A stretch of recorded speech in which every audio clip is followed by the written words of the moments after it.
সব latest update পেতে subscribe করুন আমাদের চ্যানেলে আর বেল আইকনে ক্লিক করতে ভুলবেন না।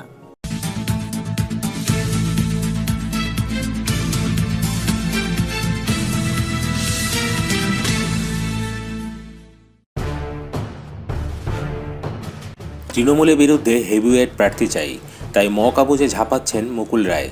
রায়গঞ্জ ও মুর্শিদাবাদ কংগ্রেসে হাতছাড়া হতেই দীপা দাশমুন্সি ও অধীর চৌধুরীকে দলে নিতে এবং বিজেপির প্রার্থী করতে জাল পেতেছেন মুকুল রায়। সূত্রের খবর, মুকুল রায়ের ডাকা নৈশভোজে উপস্থিত থাকতে পারেন অধীর ও দীপা। এমনকি রাজনৈতিক মহলে কান পাতলে শোনা যাচ্ছে মুকুল রায় যে কোনো মুহূর্তে হানা দিতে পারেন তাদের বাড়িতেও। সব্যসাচীর বাড়িতে হানা দিয়ে তৃণমূলকে নাড়িয়ে দিয়েছেন তিনি। সব্যসাচীকে নিয়ে ব্যস্ত করে দিয়েছেন তৃণমূলের নেতৃত্বকে।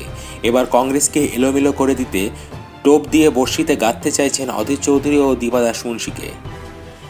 এখনও মুর্শিদাবাদে কংগ্রেসের প্রাণভমরা বলতে অধীর চৌধুরী আর রায়গঞ্জে দীপা দাশমুন্সি দুজনকে জালে তুলতে পারলে কংগ্রেসের কোমর ভেঙে দেওয়া যাবে।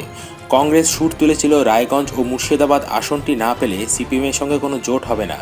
রাহুলের হস্তক্ষেপে সে পণ থেকে সরে আসতে হয়েছে। এতে দীপা ও অধীর উভয়ই ক্ষুব্ধ হয়েছেন। মুকুল রায় চাইছেন সেই ক্ষোভকে কাজে লাগাতে।